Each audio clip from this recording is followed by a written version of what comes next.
अनुसूचित जाति मोर्चा का सम्मेलन ऊना में हुआ आयोजित। हिमाचल अनुसूचित जाति मोर्चा आयोग के अध्यक्ष रहे मुख्य वक्ता। कश्यप बोले, अनुसूचित जाति वर्ग के साथ भाजपा करेगी मिशन रिपीट। कांग्रेस प्रदेश प्रवक्ता अमन सेठी ने प्रदेश की जयराम सरकार पर बाहरी राज्यों के लोगों को नौकरी देने के लगाया आरोप। कहा, हिमाचल के युवाओं के साथ भाजपा सरकार कर रही धोखा। कांग्रेस के वरिष्ठ प्रवक्ता संदीप सांख्यान बोले, जिला कांग्रेस पार्टी रामलाल ठाकुर के साथ कंधे से कंधा मिलाकर खड़ी। कहा, भ्रष्टाचार के खिलाफ रामलाल ठाकुर जो लड़ाई लड़ रहे हैं वह रहेगी जारी। और यातायात नियम तोड़ने वालों की खैर नहीं, तीसरी आंख करेगी निगरानी। ज्वालामुखी में शुरू हुई ITMS सुविधा, नवरात्रों से पहले स्मार्ट तरीके से कटेंगे चालान। नमस्कार, मैं हूं युगल किशोर और आप देख रहे हैं HP 24/7। मुख्यमंत्री जयराम ठाकुर ने मंडी जिला की करसोग विधानसभा क्षेत्र के करसोग में क्षेत्र के लिए लगभग 90 करोड़ रुपए की 33 विकास परियोजनाओं के लोकार्पण एवं शिलान्यास किए। प्रगतिशील हिमाचल स्थापना के 75 वर्ष कार्यक्रम के तहत मंडी जिला के करसोग में मुख्यमंत्री ने पांगड़ा में डिग्री कॉलेज करसोग में MA इतिहास और MSc की कक्षाएं आरंभ करने की घोषणा की। मुख्यमंत्री जयराम ठाकुर ने कहा कि वर्तमान राज्य सरकार द्वारा प्रदेश के गठन के 75 साल के आयोजन कांग्रेस नेताओं को रास नहीं आ रहे हैं। यह दुर्भाग्यपूर्ण है कि ये नेता ऐतिहासिक आयोजन को भी राजनीतिक चश्मे से देख रहे हैं।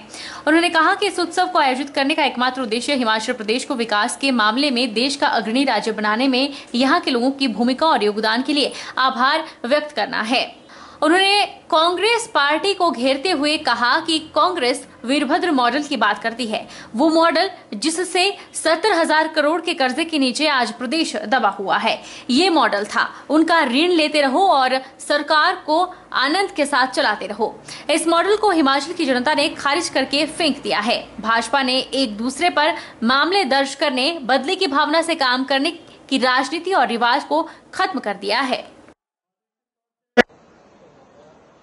हिमाचल प्रदेश में हर घर में गैस का चूल्हा पहुंचाना कठिन काम था, लेकिन उसके बावजूद भी हमने इसको करके दिखाया। हिमाचल प्रदेश में हर नागरिक के लिए स्वास्थ्य की सुविधा उपलब्ध कराना, हमने आयुष्मान भारत के साथ हिमकेयर को जोड़ करके हिमाचल के हर व्यक्ति के लिए 5 लाख रुपए तक का हेल्थ कवर देने का प्रावधान किया। जो लोग कहते हैं कि हम लंबे समय तक रहे, बार बार रहे, लंबे समय तक रहने का कोई अभिप्राय नहीं होता। और कई जगह हमने इस बात को देखा कि कुछ लोग बड़ा लंबा लंबा भाषण दे रहे हैं कि वीरभद्र सिंह मॉडल, और मैं आज इस बात को कहता हूं, कौन सा मॉडल है? किस मॉडल की बात कर रहे हैं? जिस मॉडल की वजह से आज 10 लाख बेरोजगार हिमाचल प्रदेश में खड़े, जिस मॉडल की वजह से हिमाचल प्रदेश आज 70,000 करोड़ रुपए के कर्जे के नीचे दबा हुआ, ये मॉडल था उनका। ऋण लेते रहो और ऋण लेकर के अपना सरकार को आनंद के साथ चलाते रहो।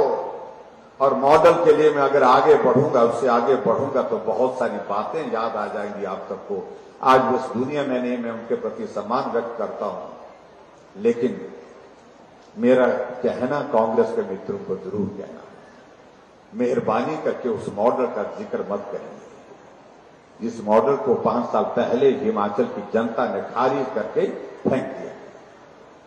उस मॉडल का जिक्र करते हैं, बहुत सारी चीजें ध्यान में आती हैं। कितना वक्त प्रदेश का बचाया हुआ, कितना पैसा प्रदेश का कोर्ट कचहरी में जाया हुआ। उस मॉडल का जिक्र मेहरबानी करके मत करिए, मैं ये कहना चाहता हूं। मॉडल ये है जो वर्तमान में है। मैं इस बात को मैं नहीं कहता हूं कि मैं ही बेहतर कर रहा हूं, लेकिन हमने उस भाव को समाप्त कर दिया जो आज से पहले जो रिवाज बन चुका था हिमाचल प्रदेश में। एक दूसरे के खिलाफ मामले दर्ज करते रहो, एक दूसरे के खिलाफ जो है वो षड्यंत्र साजिशें करते रहो। इस दौर को हमने समाप्त किया, उस रिवाज को हमने खत्म किया। इसलिए हम कहते हैं कि हमने रिवाज पहले दिन से बदलना शुरू किया है, पहले दिन से रिवाज बदलने की शुरुआत की है। हिमाचल प्रदेश में विधानसभा चुनावों की सरगर्मियां तेज हो चली हैं। प्रत्येक राजनीतिक दल ने अपने प्रत्येक मोर्चा को चुनावी रण में उतार दिया है। इसी कड़ी में ऊना सदर विधानसभा में बीजेपी के द्वारा अनुसूचित जाति मोर्चा के द्वारा स्वाभिमान सम्मेलन का आयोजन किया गया। अनुसूचित जाति मोर्चा का स्वाभिमान सम्मेलन ऊना में आयोजित हुआ। कार्यक्रम में हिमाचल अनुसूचित जाति मोर्चा आयोग के अध्यक्ष और शिमला लोकसभा सीट से पूर्व बीजेपी सांसद वीरेंद्र कश्यप मुख्य वक्ता के रूप में मौजूद रहे, जबकि सतपाल सत्ती भी इस दौरान उनके साथ उपस्थित रहे। सम्मेलन में बीजेपी वक्ताओं ने केंद्र और राज्य की बीजेपी सरकार द्वारा किए गए विकास कार्यों को, जनहित के कार्यों को जनता के समक्ष रखा। इस दौरान कश्यप ने भारतीय जनता पार्टी की केंद्र और राज्य सरकार द्वारा अनुसूचित जाति वर्ग के कल्याण के लिए कार्य करने का दावा किया। उन्होंने प्रदेश में इस वर्ग की लगभग 25% आबादी का जिक्र करते हुए इस वर्ग के पार्टी के साथ निरंतर खड़े होने की बात भी कही। कश्यप ने अनुसूचित जाति वर्ग के साथ से हिमाचल प्रदेश में भाजपा के मिशन रिपीट का दावा किया। पर मुझे खुशी है इस बात की कि जो मौजूदा सरकार है, चाहे वो केंद्र में मोदी सरकार है, चाहे वो प्रदेश में श्री जयराम ठाकुर की सरकार है, उन्होंने इस वर्ग को आर्थिक तौर से, सामाजिक तौर से और शैक्षिक तौर से और राजनीतिक तंत्र में उनको सही जो है वो जिम्मेवारियां सौंपी है और उनका जो स्टेटस है वो काफी अच्छा सुधार जो है पिछले 4-5 वर्षों में और केंद्र 8 वर्षों में हुआ है।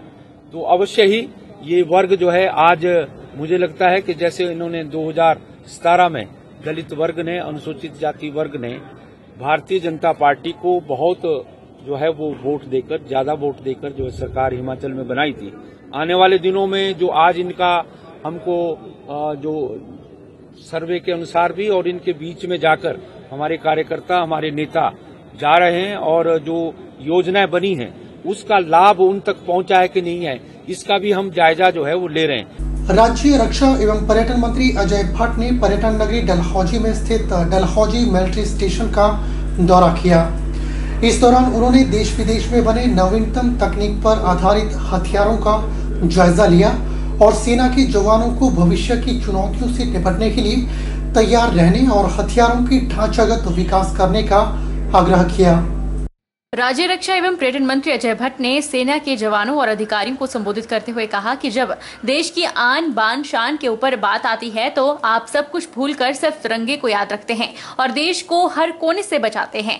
उन्होंने कहा कि प्रधानमंत्री के नेतृत्व में जल, थल और नभ में देश बहुत मजबूत होकर उभरा है और 38,500 करोड़ रुपए के सेना के साजो सामान का निर्यात कर दिया गया है। उन्होंने कहा इसके अलावा हमने मानव रहित जहाज बना दिए, एंटी टैंक गाइडेड मिसाइल का भी प्रयोग करके दिखा दिया। हमारी ब्रह्मोस को दुनिया मांग रही है, फाइटर भी दूसरे देश मांग रहे हैं। इस तरह से हम दुनिया में उत्तम हैं और पूरी तरह से आत्मनिर्भर बनते जा रहे हैं।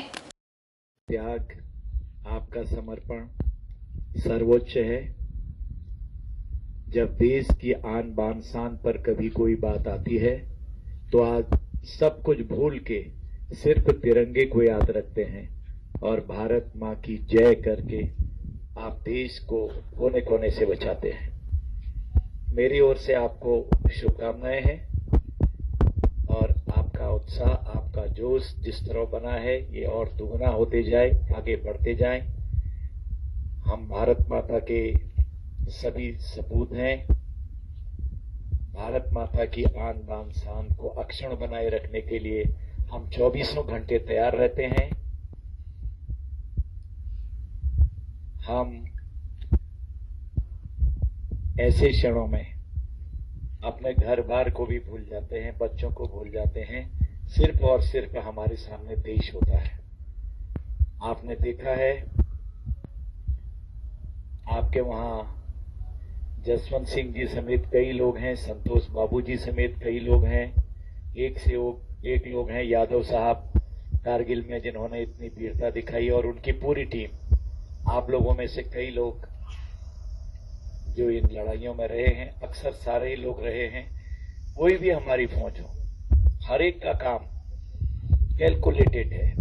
कोई आगे है, कोई मेडिकल फैसिलिटी दे रहा है, कोई सिग्नल पर है। तो हमारा एक बहुत बड़ा समन्वय है। उस समन्वय पर आज हम दुनिया में सर्वोच्च स्थान पा रहे हैं। आपकी कर्मठता के कारण आज विश्व हमारी फौज का लोहा मानता है। रविवार को शहर के पीडब्ल्यूडी रेस्ट हाउस में कांग्रेस प्रवक्ता अमन सेठी के द्वारा एक प्रेस वार्ता का आयोजन किया गया। जिसमें उन्होंने प्रदेश की जयराम सरकार पर बाहरी राज्यों के लोगों को नौकरियां देने के आरोप लगाए। अमन सेठी ने कहा कि प्रदेश सरकार हेल्थ वर्कर भर्ती में नाइंसाफी कर रही है। कांग्रेस इसका कड़ा विरोध करती है। कांग्रेस प्रदेश प्रवक्ता अमन सेठी ने कहा कि हिमाचल सरकार ने पिछले दिनों 3 लोगों को हेल्थ वर्कर के तौर पर भर्ती किया, लेकिन तीनों हरियाणा के रहने वाले हैं, जबकि कायदे से हेल्थ वर्कर स्थानीय होना चाहिए ताकि आपातकाल में भी मौके पर सेवा दे सके। अमन सेठी ने कहा कि स्वास्थ्य मंत्री के गृह जिला और अपनी ही विधानसभा में 2 बाहरी राज्यों के लोगों को बतौर हेल्थ वर्कर नियुक्ति दी गई है, लेकिन स्वास्थ्य मंत्री इस विषय में बोलने के लिए कुछ भी तैयार नहीं। उन्होंने कहा कि प्रदेश में नरेंद्र मोदी 24 सितंबर को आने वाले हैं, ऐसे में उनके रैली की तैयारियां जोरों शोरों से लगी हुई है, लेकिन जब बात नौकरियों पर आती है तो नौकरी बाहरी राज्यों को लोगों को दी जा रही है और मुख्यमंत्री वोट हिमाचल के युवाओं से मांग रहे हैं। भारतीय जनता पार्टी बड़े बड़े वादे करती है, प्रदेश के युवाओं के लिए नौकरी के लिए, रोजगार के लिए बातें करती है। भारतीय जनता पार्टी का चेहरा दिखाने के लिए कुछ और है और कहने के लिए कुछ और है। ताज़ा उदाहरण यही है कि अभी स्वास्थ्य विभाग में मेल हेल्थ वर्कर की नियुक्तियां की गई, जिसमें 3 लोगों की नियुक्तियां हुई। वो तीनों के तीनों लोग बाहरी राज्य से रखे गए। मैं सवाल पूछना चाहता हूं माननीय मुख्यमंत्री जी से, स्वास्थ्य मंत्री जी से, कि क्या हमारा हिमाचल का युवा इतना सक्षम नहीं है? क्या हिमाचल का युवा हमारा इतना सक्षम नहीं है कि आप उनको, हिमाचल के युवाओं को नौकरी दे सके? जो इसमें 3 लोगों को नौकरियां दी गई, वो तीनों के तीनों हरियाणा से ताल्लुक़ रखते हैं। और सबसे मजे की बात यह है कि इसमें हमारे राज्य के जो स्वास्थ्य मंत्री है, उन्हीं की विधानसभा क्षेत्र में 2 लोगों को नौकरियां दी गई मेल हेल्थ वर्कर के लिए। तो सीधा सीधा ये सरकार के ऊपर सवाल है। आने वाले कोई इसी महीने के माह के आखिर में प्रधानमंत्री जी जो मंडी में आ रहे हैं और युवाओं का एक सम्मेलन कर रहे हैं, होर्डिंगें बड़ी बड़ी लगाई जाइए कि 1 लाख युवा उस सम्मेलन को सुनेगा। तो मैं यही सवाल करता हूं कि वोट तो मांगो हमारे हिमाचल के युवा से, और लेकिन नौकरी बाहरी राज्य के युवा को दो। मुख्यमंत्री जी, ये नहीं चल। बुलेटिन में फिलहाल वक्त हो चला है एक छोटे से ब्रेक का। ब्रेक के बाद तुरंत हाजिर होते हैं।